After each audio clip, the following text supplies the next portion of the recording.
Hello students, इस video में हम जो सेकंड पोएम है 12th क्लास की an elementary school classroom in a slum flamingo book से उसके पोएटिक डिवाइसेस, इस पोएम में कौन कौन से पोएटिक डिवाइसेस हैं उसको डिस्कस करेंगे।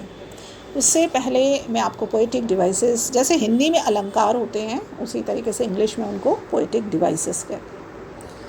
Alliteration, personification, repetition, imagery, simile, metaphor, ये कुछ पोएटिक डिवाइसेस हैं। सबसे पहले सिमिली की बात करते हैं। सिमिली एक तरह का कंपैरिजन होता है। जब हम किन्हीं दो चीज़ों के बीच में कंपैरिजन करते हैं जिसमें हम एज या लाइक जैसे वर्ड्स का यूज़ करते हैं उसे हम सिमिली कहते हैं। जैसे कि हिंदी का मैं एग्जांपल लेती हूँ, जैसे कि हम कहें कि वो गावस्कर की तरह है, तो हम किसी को कंपेयर कर रहे हैं किसी पर्सन को कि वो किसकी तरह है, वो गावस्कर की तरह है या वो अशोका द ग्रेट की तरह है। ठीक है, तो सेकेंड मैं ले रही हूँ पोएटिक डिवाइसेस में मेटाफर को। Metaphor this also implies comparison between two things. इसमें भी दो चीज़ों के बीच में कंपैरिजन होता है। इसमें कंपैरिजन थोड़ा डिफरेंट होता है। जैसे कि एक एग्जांपल ले रही हूँ मैं कि वो हमारी टीम का गावस्कर है, माने कि वो गावस्कर जैसा नहीं है, वो तो गावस्कर ही है। मीन्स आप उसे कंपेयर नहीं करें, ये नहीं करें कि वो उसकी तरह है, आप तो कह रहे हैं कि नहीं वो तो वही है। मीन्स वो बिल्कुल उसके वो वही है, मीन्स वो बिल्कुल उसके जैसा है। तो यहाँ एब्स्ट्रैक्ट को हम रियल से कंपेयर करते हैं। नेक्स्ट है imagery. Imagery depends on imaginations, और इसमें क्या होता है, यूज़ ऑफ डिस्क्रिप्टिव लैंग्वेज हम करते हैं टू इवोक सेंसरी एक्सपीरियंस। यानी जहाँ हम इमेजिन करते हैं, हम इमेजिन करते हैं कि देखो वो चीज़ इतनी सुंदर है, हम वहाँ गए, वो चीज़ इतनी सुंदर है, जैसे पहाड़ हैं, पठार हैं, वहाँ लहलहाते खेत हैं, हरी भरी वादियाँ हैं। तो ये सब क्या है, इमेजिनेशन।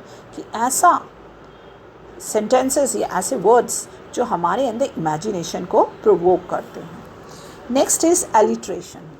एलिट्रेशन को क्या होता है, एलिट्रेशन में एक्चुअल में जो साउंड है वो रिपीट होती है, कि जो सेम लेटर और साउंड से वर्ड्स बिगिन होते हैं, लेटर भी नहीं कहना चाहिए, सेम साउंड से बिगिन होते हैं जब वर्ड्स, तो उसे हम कहते हैं एलिट्रेशन। और इसमें एलिट्रेशन रेपिटिशन का एक पार्ट भी है।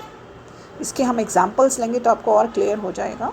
जैसे फार फार, फार फार को अगर आप देखें तो इसमें फार वर्ड की रेपिटिशन है, रिपीट हो रहा है, लेकिन आप साउंड वाइज अगर देखें तो फा से ही फर्स्ट लेटर शुरू हो रहा है, फा से ही सेकेंड, तो दोनों में जो साउंड है वो भी रिपीट हो रहा है। ठीक है, तो ये एलिट्रेशन का एग्जाम्पल भी है और रेपिटेशन का भी। इसके बाद हम बात करते हैं पन की। पन एक्चुअली में प्ले ऑफ वर्ड्स है to create a comics. Comic means comic होता है हंसी मजाक प्रोड्यूस करना। प्ले वर्ड्स भी हम पन को बोलते हैं। सीरियस और ironic effect through diverse meanings. इसमें क्या होता है पन में, कि आयरॉनिक इफेक्ट होता है इसमें, और जो डाइवर्स मीनिंग्स हैं, माने हम मजाक में कहते हुए कुछ वर्ड्स इस तरीके से कह जाए जिनका मीनिंग कुछ और हो। जैसे जहाँ कुछ और लिखा कुछ और हो और उसका मीनिंग कुछ और हो, उसे हम कहते हैं पन। उसके बाद बात होती है पर्सोनिफिकेशन की। पर्सोनिफिकेशन का मतलब है जहाँ we gives a non living object characteristic of a person, कि जहाँ हम किसी नॉन लिविंग को हम पर्सन के कैरेक्टर्स देते हैं। जैसे कि यंग ट्रीज स्प्रिंटिंग और यंग स्प्रिंटिंग ट्रीज, ये आपने माई मदर एट 66 में लिया था, ये उसमें यंग स्प्रिंटिंग ट्रीज मीन्स कि वो यंग हैं बच्चों की तरह, या यंग हैं वो, और दे आर स्प्रिंटिंग मीन्स वो दौड़ रहे हैं। क्या एक्चुअल में ट्रीज दौड़ते हैं? नहीं दौड़ते, but here it is compared. Voice of rain, voice of rain 11th में एक पोएम थी जिसमें वो लाइन था the poem of rain. Poem of rain, क्या रेन जो है वो पोएम बोलती है? नहीं। तो यहाँ पर्सोनीफाई किया गया है। ठीक है, अब हम एक एक करके इस पोएम के पोएटिक डिवाइसेस लेंगे। आप लाइंस अपनी पोएम निकाल कर वहाँ अंडरलाइन कर सकते हैं और उनके ऊपर लिख सकते हैं। सिमिली फर्स्ट में ले रही हूँ। सिमिली मैंने आपको पहले ही बताया था, इसमें एज या लाइक जैसे वर्ड्स का यूज़ होता है और कंपैरिजन है। फर्स्ट इसमें सिमिली है like rootless weeds. Like rootless weeds first stanza की सेकेंड लाइन में है और यहाँ पर किस चीज़ को बताया गया कि the slum children are dirty and unkempt, कि जो स्लम के जो बच्चे हैं वो डर्टी हैं, अनकेम्प्ट, वो सही तरीके से नहीं रहते हैं, वो बिल्कुल कैसे हैं, रूटलेस वीड्स की तरह, वीड्स जो कि अनवांटेड प्लांट्स होते हैं। सेकेंड इसमें है like bottle bits on stones, इसमें भी सिमिली है, means the shattered bits of glass, या हम स्पेक्टिकल्स बोल सकते हैं, the shattered bits of spectacles Warne by the children, कि बच्चे जैसे कि उन्होंने टूटे हुए ग्लास के स्पेक्टिकल्स डाले हुए हैं और उसमें से उनको जो ज़िंदगी है वो धुंधली नज़र आ रही है, उनको अपना फ्यूचर फॉगी नज़र आ रहा है। उसके बाद लाइक कैटाकॉम्स आप ढूंढ सकते हैं, लाइक कैटाकॉम्स ये कहाँ पर है, इसे आप देखिए तो I think this is in your second paragraph, you can search it. Like catacombs, the children lives in a dark and confined space like the ancient burial chambers and have a near death experience, कि वो जो बच्चे हैं slums में रहते हैं, जो उनके स्लम्स कैसे डार्क हैं, छोटे छोटे बिल्कुल जो हम कह सकते हैं कब्र होती हैं उन्हीं की तरह, जो कि उसमें उतने में ही बॉडी समा जाए, उतनी ही स्पेस है। तो इसी तरीके से उनके जो हट्स हैं, उनके जो स्लम में जो उनकी हाउसेस हैं, उनको कैटाकॉम्ब से कंपेयर किया गया है। Slums as big as doom, तो उनके जो स्लम्स हैं क्या बताएं, या life is similar to death, की उन स्लम्स में उनकी जो ज़िंदगी है वो बिल्कुल कैसी है, बिल्कुल इक्विवेलेंट टू डेथ है। ये आप थर्ड पैराग्राफ स्टेंजा की लास्ट लाइन में है ये। उसके बाद नेक्स्ट मेटाफर है, पोएटिक डिवाइस है मेटाफर। इसमें फर्स्ट एग्जांपल है इसका रैट साइज़ आप देख रहे हैं फर्स्ट स्टेंजा 1 में फोर्थ लाइन में है, rat size means the boy is curious and hungry looking around for food, means जो बॉय है उसके आइज़ को रैट साइज़ कहा गया है, कि उसके आइज़ रैट की तरह नहीं है, वो तो बिल्कुल रैट जैसी ही है, रैट ही है, रैट की आइज़ ही हैं उसके पास। Then father's gnarled disease, the boy is suffering from the same genetic disorder as his father, कि जो बच्चा है वो अपने फादर की जो डिसीज़ है उसे रिसाइट कर रहा है। रिसाइट तो कोई गा नहीं रहा है, वो उसे रिपीट कर रहा है, यहाँ मतलब ये है।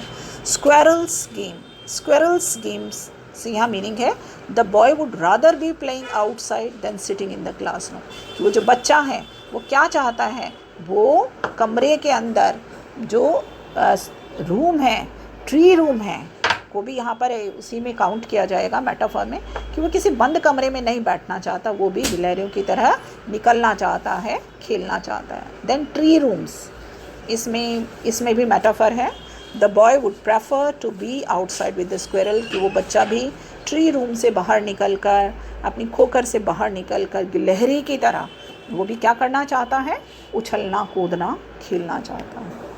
देन फिफ्थ एग्जाम्पल इसमें मेटाफर का है, फ्यूचर्स पेंटेड विद फॉग, ये सेकेंड स्टेंजा में है और आई थिंक 6th लाइन है, फ्यूचर पेंटेड विद फॉग, कि ये जो बच्चे हैं their future is dim and blurred signifying despair, कि उन बच्चों का जो फ्यूचर है वो कैसा है, डिम है, ठीक है, धुंधले में है, माने कि क्लियर नहीं है, there is no clarity, there is no brightness in their future and it is blur फिर धुंधले को बोलते हैं, जो कि डिस्पेयर, उदासी, सैडनेस, ठीक है, उसे शो करता है।